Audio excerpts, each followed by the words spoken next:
الحمد لله رب العالمين والعاقبة للمتقين والصلاة والسلام على سيد الأنبياء والمرسلين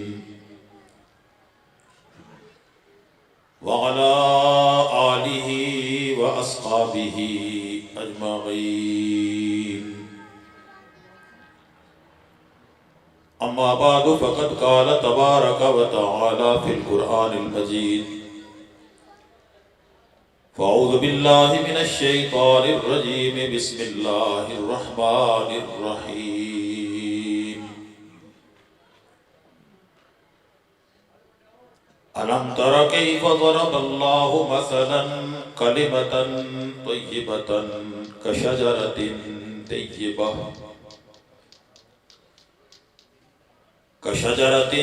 طيبة أصلها ثابت وفرعها في السماء.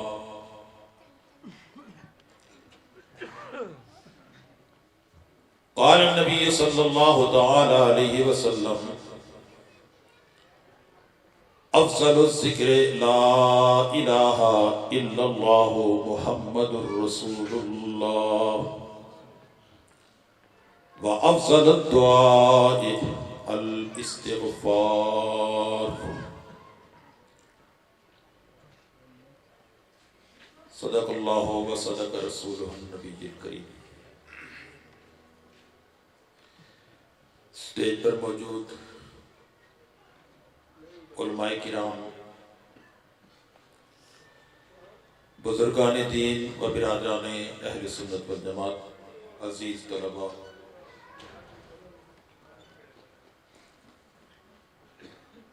تحریک خدام اہل سنت والجماعت پاکستان کوٹیڑا کے سارے اہتمام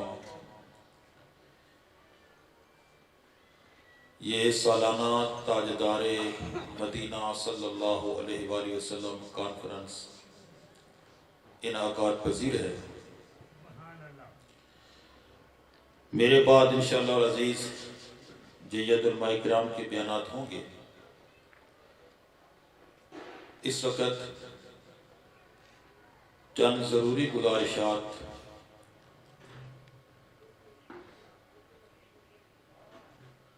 عرض کرنے کی جسارت کر رہا ہوں. دعا فرمائے رب تعالیٰ مجھے حق بات کہنے کی توفیق نصیب فرمائے،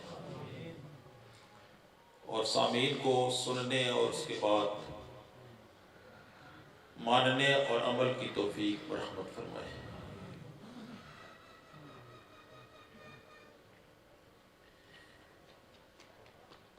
اسلام کی وحدت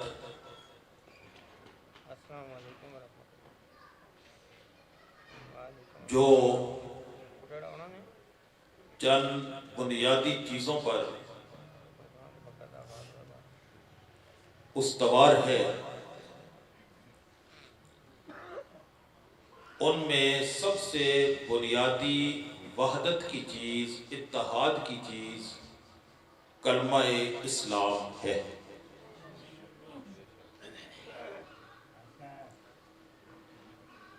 اسی طرح بیت اللہ شریف یہ مسلمانوں کی وحدت کی علامت ہے.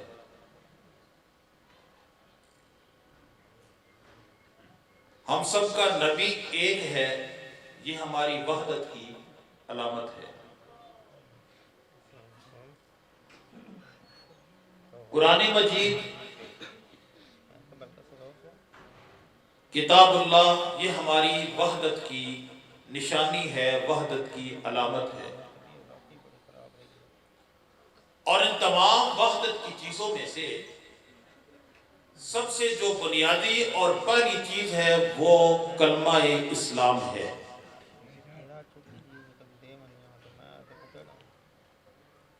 میں اسی پر تھوڑی سی گفتگو کرنا چاہوں گا.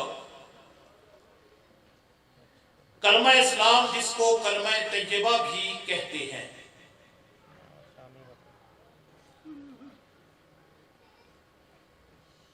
اللہ رب العزت اس کلمہ طیبہ کی مثال قرآن حکیم میں بیان فرماتے ہیں کہ وَمَثَلُ كَلِمَةً طَيِّبَةً كَشَجَرَةٍ طَيِّبَةٍ، کہ جو کلمہ طیبہ کی مثال ہے وہ ایک پاکیزہ درخت کی طرح ہے، اصلها ثابت وفرعها فی السماء، وہ درخت ایسا ہے کہ جس کی جڑیں زمین کے اندر مضبوطی سے قائم ہیں اور اس کی شاخیں آسمان تک بلند، تؤتی اکلها کل حین باذن ربها، اللہ کے حکم سے وہ ہر مہینے کے اندر، ہر موسم کے اندر، سال کے ہر حصے کے اندر وہ شجر، وہ درخت اپنا پھل دیتا رہتا ہے۔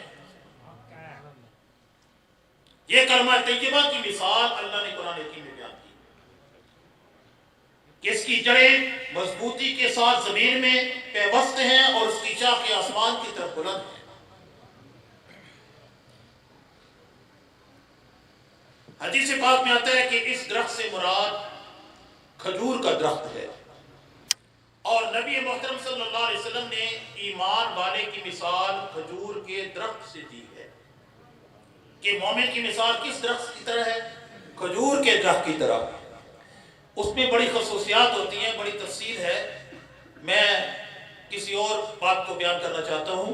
مختصر یہ کہ جو کھجور کا درخت ہے اس کی جڑیں بہت مضبوط ہوتی ہیں، اس کا تنا بالکل سیدھا ہوتا ہے اور اس کا پھل زمین سے بہت دور ہوتا ہے، جڑیں اتنی مضبوط کہ جتنا تیز جھکڑ چلے، جتنی آندھی آئے، کھجور کا درخت کبھی گرتا۔ مومن کی یہی مثال ہے، ہر مشکل کا مقابلہ وہ بڑے جرأت اور بہادری کے ساتھ کرتا ہے، ہر طوفان کو برداشت کرتا ہے، ہر مشکل کے ساتھ نبرد آزما ہوتا ہے، اور جس طریقے سے کھجور کے درخت کا تنا سیدھا تیر ہوتا ہے نا، ایسے ہی مومن کی نیت بھی سیدھی ہوتی ہے، اس میں ٹیڑھ اور بل نہیں ہوتا۔ فرعها فی السماء، اس کی شاخیں اعمال کے ساتھ اس کو نسبت دی گئی ہے کہ اس کی شاخیں بلند ہیں آسمان کی طرف، یعنی اس کی اعمال بہت اعلیٰ کردار کا مالک ہوتا ہے، اور ہر موسم کے اندر وہ پھل دیتا ہے۔ یہ نہیں کہ رمضان آیا تو رمضان کا صرف نمازی ہے، بلکہ مومن 12 مہینوں کا نمازی ہوتا ہے۔ ایک محرم آیا تو محرم میں وہ بن گیا اور محرم کے بعد اس کا دین سے تعلق نہیں رہا، ایسا بھی نہیں ہوتا۔ مومن 12 مہینے ایک جیسا رہتا ہے۔ تو رب تعالیٰ نے کلمہ اسلام کی یہ مثال قرآن حکیم میں بیان فرمائی ہے۔ کلمہ اسلام ایک ایسی پاکیزہ کلمہ ہے کہ 100 سال کا کافر جس نے ساری زندگی کفر کیا ہے، اللہ کے ساتھ شرک کیا ہے، گناہوں کے اندر، نافرمانی کے اندر زندگی گزاری ہے، سچے دل سے ایک دفعہ کہہ لے لا الہ الا اللہ محمد رسول اللہ، 100 سال کے گناہوں کو اللہ معاف فرما دیتا ہے۔ فرمایا نبی پاک صلی اللہ علیہ وسلم نے کہ یہ کلمہ اسلام ایسی قیمتی چیز ہے، روز قیامت ترازو کے 2 پلڑوں کے اندر ایک پلڑے میں کلمہ رکھا جائے گا، دوسرے پلڑے کے اندر ساری جہان اور جو کچھ اس میں ہے یہ رکھ دیا جائے تو کلمہ اسلام کا پلڑا جھک جاتا ہے، ساری دنیا کا پلڑا ہلکا ہو جاتا ہے۔ اتنا یہ وزنی کلمہ ہے، اتنی اس کے اندر طاقت ہے، اتنا یہ کلمہ شان والا ہے، اتنے رتبے والا ہے یہ کلمہ۔ اور حضرت آدم علیہ السلام سے لے کر سیدنا حضرت عیسیٰ علیہ السلام تک جتنے بھی نبی آئے، ہر نبی کے کلمے کے 2 جز رہے۔ کتنے جز رہے؟ ایک توحید کا اور دوسرا اس نبی کی رسالت کا۔ حضرت آدم علیہ السلام تشریف لائے، امت نے کلمہ پڑھا، لا الہ الا اللہ آدم صفی اللہ۔ حضرت نوح علیہ السلام تشریف لے آئے، کلمہ توحید لا الہ الا اللہ قائم رہا۔ حضرت نوح کی نبوت کا اعلان ہوا، نوح نجی اللہ۔ حضرت اسماعیل علیہ السلام تشریف لائے، کلمہ ہوا لا الہ الا اللہ اسماعیل ذبیح اللہ۔ حضرت عیسیٰ علیہ السلام تشریف لائے، کلمہ ہوا لا الہ الا اللہ عیسیٰ روح اللہ۔ حتیٰ کہ جتنے نبی آتے گئے، ہر نبی کے کلمے کے اندر توحید کی جز اور رسالت کی جز، توحید کی جز ایک ہی رہی اور رسالت کی جز تبدیل ہوتی رہی۔ حتیٰ کہ ہمارے نبی پاک صلی اللہ علیہ وسلم اللہ نے مبعوث فرمایا، ہمارے پیغمبر کو، ہمارے پیغمبر اسلام نے آ کر مسلمانوں کو کلمہ پڑھایا، لا الہ الا اللہ محمد الرسول اللہ۔ کلمے کے دو جز، تھوڑا سا غور فرمائیں، ان دونوں اجزاء کے اندر بڑی مناسبت ہے۔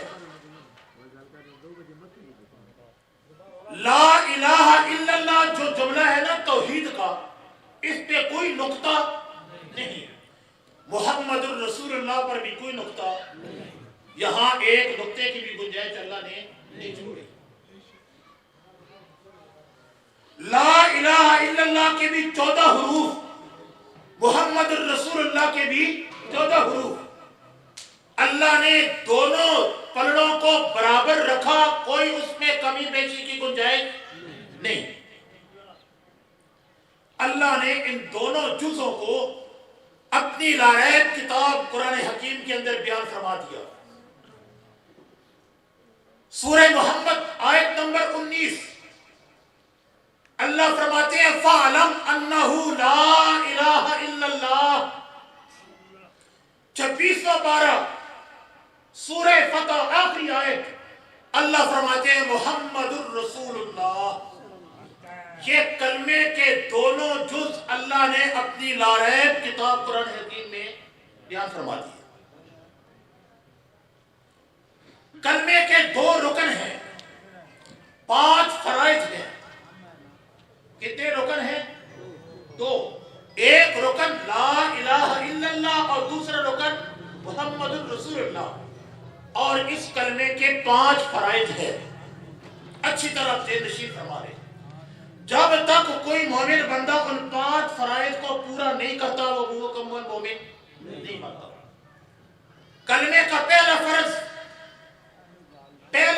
یہ ہے کہ بندہ پڑھے، زبان سے زندگی میں کم از کم ایک دفعہ کلمے کو پڑھے، لا الہ الا اللہ محمد الرسول اللہ۔ پہلا فرض کرنے کا۔ دوسرا فرض یہ ہے کہ کلمے کو پڑھنے کے ساتھ کلمے کے معنی کو جانتا ہو۔ کلمہ شریف عربی زبان کے اندر ہے، کسی کی زبان لاطینی ہے، کسی کی زبان انگریزی ہے، کوئی پشتو بولتا ہے، کوئی ہندی بولتا ہے، کوئی اردو بولتا ہے، کوئی فارسی بولتا ہے، کلمہ عربی کے اندر ہے، لہذا اس کلمے کا ترجمہ، اس کا مفہوم اپنی زبان میں جاننا ہر کلمہ پڑھنے والے کے اوپر فرض ہے۔ کلمے کا ترجمہ لا الہ الا اللہ، کوئی معبود نہیں اللہ کے سوا، محمد الرسول اللہ، محمد اللہ کے رسول ہے۔ اختصار کلمے کا تیسرا فرض کہ جب بندہ یہ کلمہ پڑھتا ہے نا زبان سے، تو جو کچھ پڑھ رہا ہے اس کا دل اس کی تصدیق کرے، دل سے مانے کہ میں جو کچھ کہہ رہا ہوں یہ سچ ہے، یہ حق ہے، اس میں صداقت ہے۔ دل سے تصدیق کرنا، صرف زبان سے پڑھنا نہیں، یہ کلمے کا تیسرا فرض ہے۔ اور کلمے کا چوتھا فرض یہ ہے کہ جو کلمے کی لام ہے نا پہلی، اس پہلی لام کو 4 الف کے برابر 4 مد کے برابر کھینچ کے پڑھنا ہے تاکہ یہ لام نافیہ بنے. اگر کھینچ کر نہیں پڑھیں گے تو یہ لام نافیہ نہیں بنے گی. لہذا اس کلمے کی پہلی لام کو لمبا کر کے پڑھنا ہے، لا الہ الا اللہ. یہ کلمے کا کتنا فرض ہوا؟ چوتھا. اور کلمے کا 5واں فرض یہ ہے کہ جو کلمہ وہ ہے، مومن ہے، کلمے کو مانتا ہے، اس کے سامنے کسی مجلس کی محفل کے اندر، اس کے سامنے کسی محفل کسی مجلس کے اندر کوئی بندہ کفر کی بات کہتا ہے تو اس کلمہ پڑھنے والے پر فرض ہے کہ اس کی تردید کرے. اگر تردید نہیں کرے گا تو اس کا ایمان خطرے میں ہے. لہذا ہم جو کہتے ہیں نا کہ ان کی محفل میں نہ جاؤ، ہم اس لیے منع کرتے ہیں کہ کیا پتا وہاں وہ کیا کہہ دیں، آپ نے تردید نہ کی تو آپ کا ایمان خطرے میں ہو جائے گا. لہذا نوجوان گزارش کروں گا کسی ایسی محفل اور مجلس کا حصہ نہ بنے جس کے عقیدہ اور نظریہ ہمارے اہل سنت کے عقیدے نظریے کے ساتھ ملتا نہ ہو. اگر وہاں انہوں نے کوئی شرکیہ بات کہہ دی، آپ نے سن لی، تردید نہ کی، آپ کا ایمان خطرے میں ہو جائے گا. لہذا کلمہ گو پر یہ فرض ہے، کلمے کا فرض ہے، کلمہ پڑھنے کا، کہ وہ کسی محفل کسی مجلس میں بیٹھا ہوا ہے، کوئی کلمہ کفر کہتا ہے، کفری یا شرکیہ بات کرتا ہے، اس پر فرض ہے کہ وہ اس کی تردید کرے. تردید نہیں کرتا تو کم از کم کمزور ایمان کا درجہ یہ ہے کہ وہ کلمہ پڑھتا ہوا اس مجلس سے اٹھ جائے، اس مجلس کو چھوڑ دے. اگر تردید بھی نہیں کرتا، چھوڑتا بھی نہیں ہے، بیٹھا رہتا ہے کہ ابھی حلوہ ملے گا، ابھی چاول ملیں گے، تو اس نے حلوہ چاول تو کھا لیا لیکن اپنا ایمان ضائع کر دیا. یہ بات فرض ہے کلمے کی. اب دیکھیں، میں نے کہا کہ کلمے کے 2 جز ہیں. ایک طبقہ بدقسمتی سے وہ ہے کہ جو وحدت اسلامی کا راز الاپتا ہے کہ اتحاد، لیکن اتحاد کا پہلا سرا جو قدم ہے، پہلی سیڑھی ہے، اس اتحاد کو وہ خود تار کرتے ہیں، توڑتے ہیں اور کہتے ہیں کہ کلمہ اسلام اتنا نہیں بلکہ کلمہ اسلام یہ ہے، لا الہ الا اللہ محمد الرسول اللہ علی ولی اللہ وصی رسول اللہ وخلیفۃ بلا. سنتے رہتے ہیں آپ، سنتے رہتے ہیں نا. کہتے ہیں کہ مسلمانوں میں اتحاد ہونا چاہیے. ہم بھی کہتے ہیں وحدت اسلامی، لیکن وحدت اسلامی کی بنیاد کلمہ اسلام ہے. ہم کہتے ہیں کہ جنہوں نے کلمہ اسلام کو بڑھا لیا انہوں نے وحدت کو خود ختم کیا. اب وہ ہم سے وحدت اور اتحاد کا کیا مطالبہ کرتے ہیں؟ آئے اتحاد چاہتے ہو تو کلمہ اسلام کے اوپر متفق ہو. کلمہ اسلام اتنا ہی ہے، لا الہ الا اللہ محمد رسول اللہ. اس سے آگے کلمے کی کوئی تیسری جز حضرت آدم علیہ السلام سے لے کر سیدنا حضرت محمد رسول اللہ صلی اللہ علیہ وسلم تک موجود نہیں. آؤ قرآن پاک اس کلمے کی گواہیاں دے رہا ہے، میں دلیل پیش کر چکا ہوں. اگر حدیث پاک کی طرف آئیں، حدیث پاک کے اندر صحیح البخاری جو قرآن کے بعد سب سے مستند کتاب اہل سنت والجماعت کی مسلمانوں کی مانا جاتی ہے،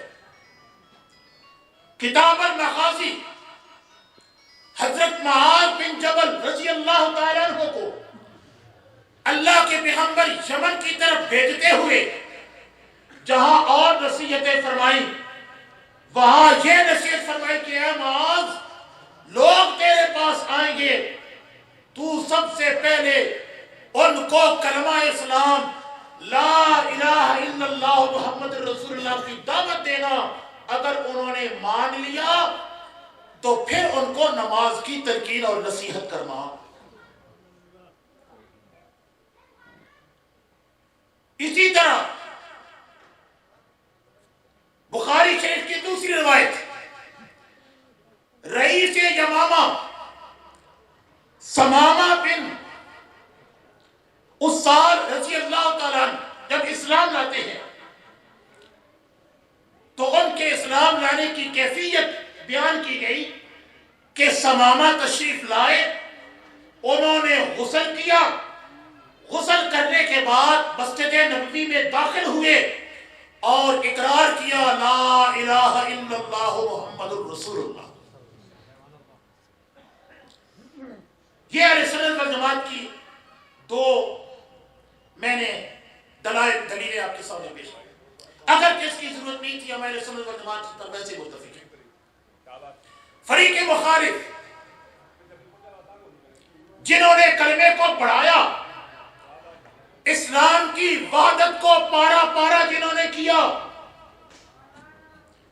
ان کی کتابوں کے اندر بھی اس نقلی اور جعلی کلمے کی کوئی دلیل موجود نہیں ہے۔ اٹھائیے حیات القلوب جلد دوم، حیات القلوب جلد دوم، اس حیات القلوب جلد دوم کے صفحہ 3 پر روایت موجود ہے کہ اللہ رب العزت نے، حضور فرماتے ہیں کہ اللہ رب العزت نے مجھ پر وحی کی، اے محمد صلی اللہ علیہ وسلم آپ لوگوں کی طرف جائیں اور حکم دیں کہ وہ پڑھیں لا الہ الا اللہ محمد رسول اللہ۔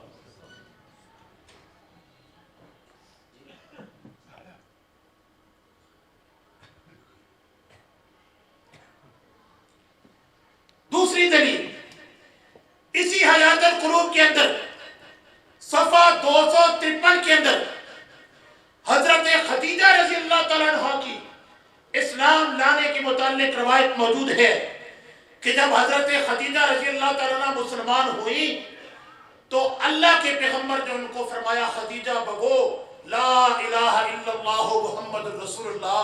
حضرت خدیجہ رضی اللہ عنہ یہی کلمہ لا الہ الا اللہ محمد رسول اللہ پڑھ کر مسلمان ہوئی۔ میرے پاس سٹیج پر جامع الاخبار، یہ ہمارے فریق مخالف کی مشہور کتاب ہے۔ اس کتاب کے اندر بھی صفحہ 11 پر، اسی طرح اس کتاب کے صفحہ 24 پر، 5 پر اور 64 پر یہی کلمہ اسلام لا الہ الا اللہ محمد رسول اللہ موجود ہے۔ آگے چلے، یہ تذکرۃ الائمہ ملا باقر مجلسی کی، اس باقر مجلسی کی تذکرۃ الائمہ کے صفحہ 11 پر حضرت آدم علیہ السلام کی پیدائش کا واقعہ ہے، اور لکھتے ہیں کہ جب حضرت آدم علیہ السلام کو اللہ نے روح ڈالی، پس حضرت آدم نظر کر بسوی بالا دید کے بر عرش نوشتہ است، فارسی میں ہے۔ کہتے ہیں کہ بس حضرت آدم علیہ السلام نے روح ڈلنے کے بعد پہلی نگاہ اللہ کے عرش پر ڈالی، نوشتہ است، اللہ کے عرش پر لکھا ہوا تھا لا الہ الا اللہ محمد رسول اللہ۔ وہ کلمہ جو اللہ کے عرش کے اوپر لکھا ہوا ہے، اس کے 2 ہی جز ہیں، تیسرا جز نہیں۔ کتاب فریق مخالف کی۔ پھر میرے پاس 2 بڑے جامع دلیلیں کلمہ اسلام کے دونوں جز ہونے کی۔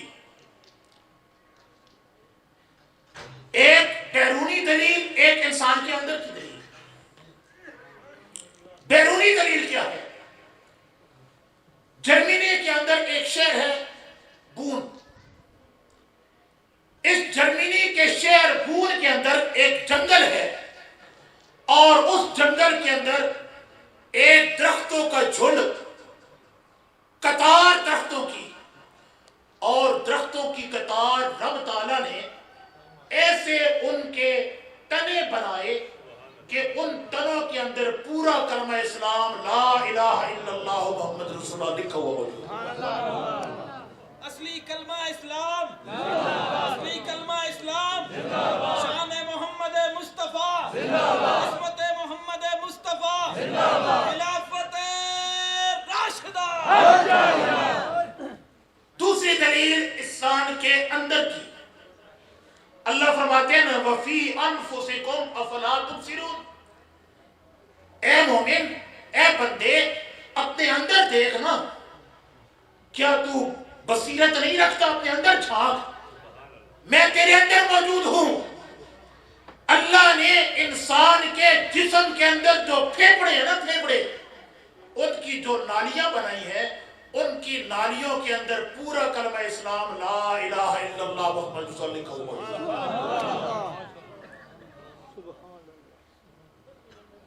اب جن کا مقدر ہوتے ہیں ان کی زبان پر بھی آ جاتے ہیں، جو بے مقدر بے قسمت ہوتے ہیں ان کے اندر تو لکھا ہوا ہے، باہر نہیں آتا۔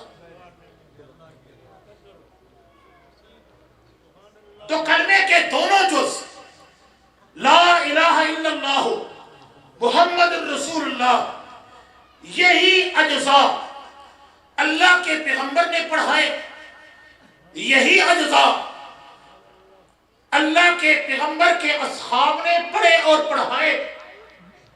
حضرت علی رضی اللہ تعالیٰ عنہ جب غزوہ خندق کے اندر عمر بن عبد کے سامنے مقابلے کے لیے تشریف لے گئے تو آپ نے سب سے پہلے عمر بن عبد کو دعوت دی اور کہا کہ اے عمر، پڑھ لے تو کلمہ اسلام لا الہ الا اللہ محمد رسول اللہ، اگر یہ پڑھ لے تو میرا تیرا کوئی مقابلہ نہیں، میں تیرے ساتھ اتحاد کرنے کے لیے تیار ہوں۔ لیکن اس کو نصیب میں نہیں تھا، وہ مقابلے میں آیا، حضرت علی رضی اللہ تعالیٰ نے ایک ہی وار کے اندر اس کو فنار کر دیا۔ تو حضرت علی رضی اللہ تعالیٰ نے بھی کافر کو، عمر بن عبد کو جب مسلمان کرنا چاہتے ہیں تو وہ یہی کلمہ لا الہ الا اللہ محمد رسول اللہ کی دعوت دیتے ہیں، اسی کو پڑھانے کی تلقین کرتے ہیں، اور یہ وہ کلمہ ہے جس سے ایک کافر پڑھ کر مسلمان ہوتا ہے۔ اب دیکھیں وہ طبقہ جنہوں نے کلمہ اسلام کو بڑھایا، ان کی اسلام دشمنی کو دیکھے کہ ان کا یہ عقیدہ ہے، وہ یہ کہتے ہیں کہ جو بندہ پڑھتا ہے نا لا الہ الا اللہ محمد رسول اللہ، وہ کہتے ہیں کہ یہ مسلمان تو ہوا ہے لیکن مومن نہیں ہوا۔ آپ ان کے ہاں مومن ہو،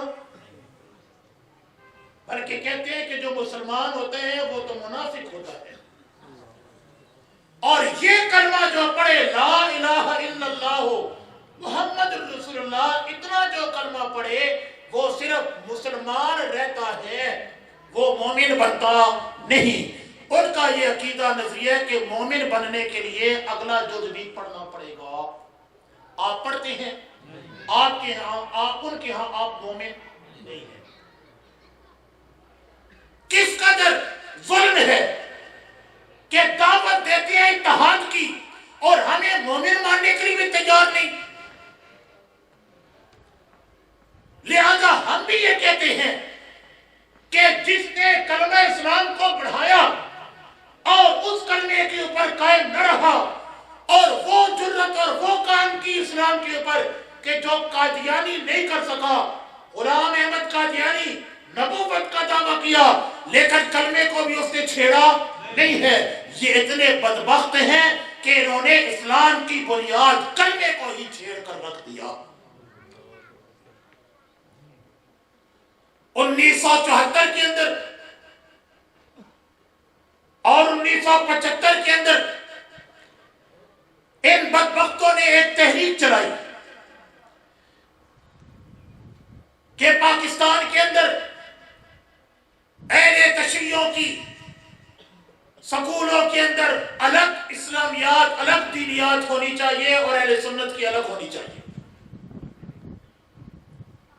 بھٹو حکومت نے اس دور میں ان کے اس مطالبے کو مانا اور نامی اور دستی کے اندر کافی عرصہ تک دو دینیاتیں چلتی رہی، ایک سنی طلبہ کے لیے اور ایک شیعہ طلبہ کے لیے۔ اور اس شیعہ دینیات کے اندر اس کلمہ اسلام بڑھوتی کو باقاعدہ لکھ دیا گیا حکومتی سطح پر، جس کے خلاف ہماری جماعت تحریک خدام اہل سنت نے 1975 کے اندر ایک ٹریک پاکستان میں تبدیلی اسلام کی ایک خطرناک سازش 1,00,000 کی تعداد میں یہ رسالہ قاضی صاحب نے لکھ کر ملک کے اندر تقسیم کیا۔ آج وہ نوجوان جو کہتے ہیں خدام اہل سنت قاضی صاحب نے کیا کیا؟ پتر تمہارے ابو کا نکاح بھی نہیں ہوا تھا جب قاضی صاحب نے کلمہ اسلام کی حفاظت کا فریضہ دیا۔ مذہب حق اہل سنت والجماعت زندہ باد، تحریک خدام اہل سنت والجماعت زندہ باد، حضرت مولانا قاضی مظہر حسین صاحب زندہ باد، خلافت راشدہ۔ آپ نے کلمہ اسلام کی اس سازش کے خلاف آواز اٹھائی پورے ملک کے اندر، اور تحدیث نعمت کے طور پر ہم یہ کہتے ہیں کہ پورے ملک میں سوائے خدام اہل سنت کے کسی عالم نے، کسی جواد نے آواز نہیں اٹھائی تھی۔ اس آواز پر سب نے لبیک کہی تھی۔ گورنمنٹ کے سامنے اگر احتجاج ہوا تھا تو اسی ٹرک کے اوپر احتجاج ہوا۔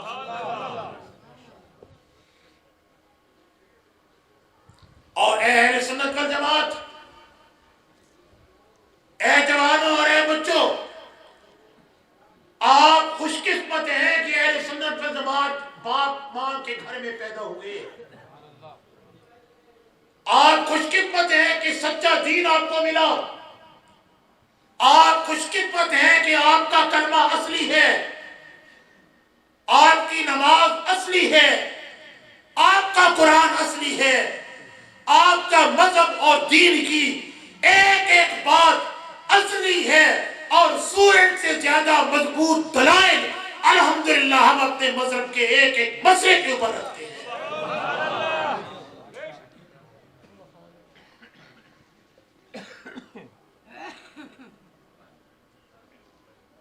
حضرات صحابہ کرام رضوان اللہ تعالی اجمعین، جو ہمارے ایمان کی بنیاد ہیں، حضور اکرم صلی اللہ علیہ وسلم کے بعد بلا فصل خلیفہ ابو بکر صدیق ہے، حضرت علی نہیں۔ خلیفہ بلا فصل سنتے ہیں نا، بلا فصل کا معنی ہے بغیر فاصلے کے۔ حضور کے بعد بغیر فاصلے کے خلیفہ کون بنا؟ ابو بکر صدیق۔ آج اگر ایک پیر فوت ہو جائے، وہ پیر اگر کسی کو اپنا گدی نشین مقرر نہ کرے، اس کے مرید کسی کو گدی پر بیٹھنے دیتے ہیں؟ نہیں۔ کیا اللہ کے نبی نے ابو بکر کو اپنا گدی نشین، اپنا جانشین نہیں بنایا؟ تو کیا صحابہ کرام سارے اہل بیت ایسے ہی ابو بکر کو مان گئے؟ یہ کیسے ہو سکتا ہے؟ آج کا مرید پیر اگر جانشین نہ بنائے تو نہیں مانتا۔ صحابہ کرام نعوذ باللہ اتنے کمزور تھے کہ اللہ کے پیغمبر نے جانشین نہیں بنایا، ابو بکر کو مان لیا؟ یہ ہو سکتا ہے؟ اور یہ لوگ جو اہل بیت اور صحابہ کی تفریق کر کے آپ کو دکھاتے ہیں نا، اور کہتے ہیں کہ اہل سنت اہل بیت کو نہیں مانتے، صحابہ اہل بیت کو نہیں مانتے تھے، صحابہ نے اہل بیت کے اوپر ظلم کیا، یہ ساری داستانیں ہیں۔ صحابہ اور اہل بیت آپس میں شیر و شکر تھے، آپس میں ایک تھے۔ صحابہ اور اہل بیت کی کوئی دشمنی اور کوئی اختلاف نہیں تھا۔ کیا حضرت علی رضی اللہ تعالیٰ عنہ حضور ابو بکر صدیق کے پیچھے نمازیں پڑھتے رہے یا نہیں؟ خلیفہ مانا یا نہیں؟ حضرت عمر کے پیچھے پڑتے رہے، حضرت عثمان کے پیچھے پڑتے رہے. ہم اہل سنت والجماعت تو ان خلفاء کو مانتے ہی اس لیے ہے کہ علی نے ان کو مانا، علی نے ان کو مانا. اور علی کے بیٹے حضرت حسین نے اگر یزید کا انکار کیا تو ہم اہل سنت بھی یزید کا انکار کرتے ہیں. ہم تو اہل بیت رسول کے پیچھے چلنے والے ہیں. دلائل کا وقت نہیں ورنہ بتاتا. ایک بہت مفید دلیل حضرت علی رضی اللہ تعالیٰ عنہ ابو بکر و عمر کو، عثمان کو صرف امام نہیں مانتے تھے، صرف مانتے نہیں تھے بلکہ اپنا امام رہبر مانتے تھے. امام رہبر ہی نہیں مانتے تھے. حضرت علی کو ابو بکر و عمر کے ساتھ محبت تھی. کیا تھی؟ محبت تھی. ہاں میں دلیل رکھتا ہوں، ایسے میں نے بات نہیں کی. علی کو ابو بکر و عمر سے محبت تھی. آپ پوچھیں مولوی صاحب آپ کے پاس دلیل کیا ہے؟ یہ میرے پاس دلیل انہی کی کتاب نہج البلاغہ ہے. نہج البلاغہ جو حضرت علی کی خطبات پر مشتمل کتاب ہے. اس نہج البلاغہ کے اندر حضرت علی رضی اللہ تعالیٰ عنہ کا تذکرہ، آپ کی اولاد کا تذکرہ ہے. کہتے ہیں کہ حضرت علی رضی اللہ تعالیٰ عنہ کی اہلیہ جس کا نام تھا ام البنین بنت خزام، حضرت علی کی بیوی کا نام کیا تھا؟ ام البنین بنت خزام. حضرت فاطمہ تو تھی نا، حضرت علی کی کافی اپنا بیویاں ہوئی ہیں، بھانجیوں سے بھی اولادیں ہیں، تو یہ بھی آپ کی بیوی تھی، ان سے بھی آپ کا نکاح ہوا. ان ام البنین بنت خزام سے جو حضرت علی کی اولاد ہوئی، ان کے نام ہیں پہلا بیٹا عباس، دوسرا جعفر، تیسرا عبداللہ اور چوتھا کہتے ہیں عثمان پیدا ہوا. حضرت علی کا بیٹا جو ام البنین بنت خزام سے پیدا ہوا، حضرت علی نے اس کا نام کیا رکھا؟ عثمان. سے محبت کی دلیل ہے، دشمنی کی دلیل ہے؟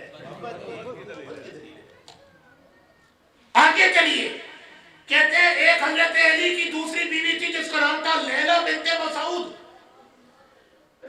ان سے جو اولاد ہوئی حضرت علی کی، ان کے نام کہتے ہیں عبید اللہ اور ابو بکر کو یادگار چھوڑا. حضرت علی کا بیٹا لیلا بنت مسعود سے اس کا نام حضرت علی نے کیا رکھا؟ ابو بکر. ابو بکر کے ساتھ حضرت علی کی صرف ماننے کا نہیں، محبت کی دلیل ہے. آگے چلے. کہتے ہیں حضرت علی کی ایک بیوی تھی جس کا نام تھا صہبہ. صہبہ یا ام حبیب بنت پیا. یہ کہتے ہیں ان سے عمر اور رقیہ پیدا ہوئی. ان سے جو بیٹا پیدا ہوا ان کا نام حضرت علی نے کیا رکھا؟ عمر. محبت کی دلیل ہے دشمنی کی. اور رقیہ پیدا ہوئی. رقیہ حضور اکرم صلی اللہ علیہ وسلم کی شہزادی کا بھی نام ہے. جن کو یہ مانتے نہیں، تو حضرت علی رضی اللہ تعالیٰ عنہ کو ابو بکر و عمر کے ساتھ صرف یہ نہیں کہ ان کو مانتے تھے، صرف نہیں کہ ان کو امام مانتے تھے، بلکہ آج سے اہل سنت یہ یاد کرے کہ حضرت علی کو ابو بکر و عمر سے محبت تھی. یہ محبت کی دلیل ہے نا. آئیے یہاں تک بس نہیں. حضرت حسن رضی اللہ تعالیٰ عنہ، یہ کتاب میرے پاس ہے 14 ستارے نجم الحسن قراروی کی. حضرت تشریف لائے، بس آخری بات ہے. حضرت صرف 5 منٹ. 14 ستارے نجم الحسن قراروی. اس پر ان کے متعدد جیت علماء کی تصدیقات موجود ہیں، وقت نہیں پیش کرتا. اس 14 ستاروں کے اندر جس میں انہوں نے اپنے 14 اماموں کے حالات لکھے ہیں، اور یہ آپ جو 14 امام بار امام سنتے رہتے ہیں نا، آپ اہل سنت لا علمی کی بنا پر یہ سمجھتے ہیں کہ شاید امام جعفر صادق تو ان کے ہیں، شاید امام رضا تو ان کے ہیں، شاید امام تقی اور امام حسن عسکری تو ان کے ہیں۔ نہیں نہیں، یہ سارے اہل سنت والجماعت کے امام ہیں، اور میں دعویٰ کرتا ہوں، دعوے سے کہتا ہوں کہ یہ سارے ائمہ اہل سنت والجماعت تھے۔ یہ سارے کون تھے؟ اہل سنت والجماعت تھے۔ دلیل کیا ہے؟ میرے پاس دلیل یہ ہے کہ جس گھر کے سین کے اندر، سوچ کے جواب دینا، جس گھر کے سین کے اندر اس کا بچہ ابو بکر کھیل رہا ہو، اس گھر کو آپ کیا کہیں گے؟ اہل سنت کا گھر ہے یا شیعہ کا گھر ہے؟ جس گھر کے سین کے اندر عمر نامی بچہ کھیل رہا ہو، اس گھر کو آپ اہل سنت گھر تسلیم کریں گے، اہل تشیع کا کریں گے؟ یہی 14 ستارے کہتا ہے کہ حضرت حسن کے 2 بیٹے، ایک کا نام ابو بکر تھا، دوسرے کا نام عمر تھا، اور یہ دونوں بیٹے کربلا کے اندر شہید ہوئے حضرت حسین کے ساتھ۔ تو حضرت حسن کا یہ اپنے بیٹوں کا نام ابو بکر عمر رکھنا حضرت حسن کے اہل سنت ہونے کی دلیل ہے یا نہیں ہے؟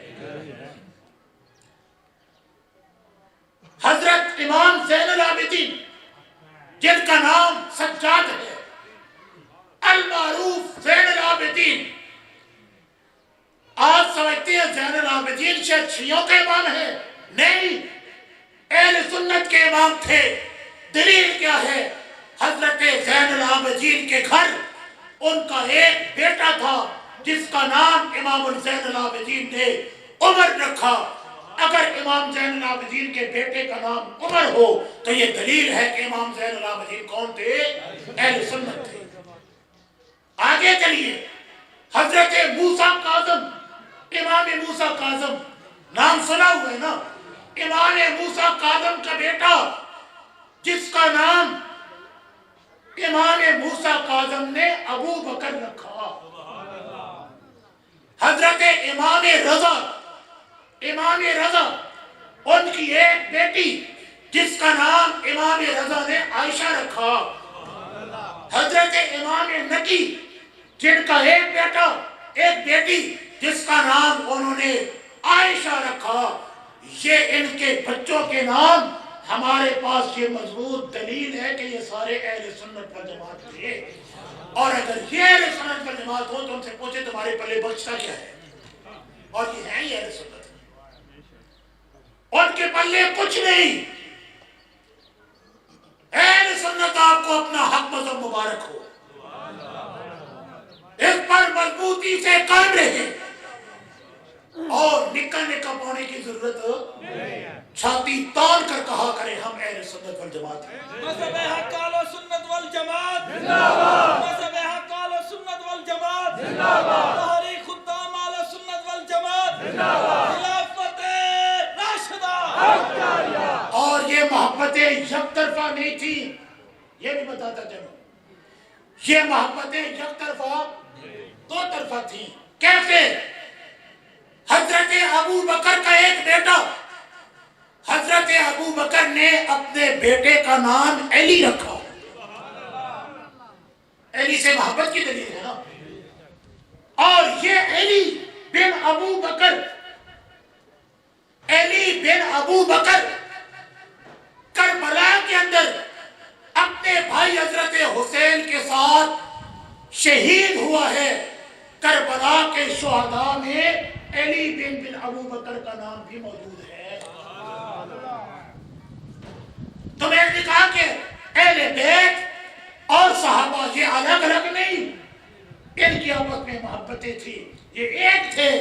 ان اسلام کے دشمنوں نے جہاں اسلام کی وحدت، کلمہ اسلام کو تبدیل کر کے وحدت کو توڑا، تفرقہ بازی پیدا کی، انہوں نے اہل بیت اور صحابہ کو جدا جدا پیش کر کے یہ ثابت کرنے کی کوشش کی کہ شیعہ مذہب تو اہل بیت کا ہے اور اہل سنت مذہب یہ تو صحابہ کا ہے. یہ بہت بڑا دھوکہ اور جھوٹ ہے. مذہب ایک ہی ہے، صحابہ کی بھی وہی ہے، اہل بیت کا بھی وہی ہے. صحابہ بھی ہمارے، اہل بیت بھی ہمارے. اللہ رب العزت ہمیں اسی اپنے مذہب اہل سنت والجماعت حق کے اوپر مضبوطی سے قائم رہنے، اس کی اشاعت کے لیے محنت اور کوشش کرنے کی توفیق نصیب فرمائے. وآخر دعوانا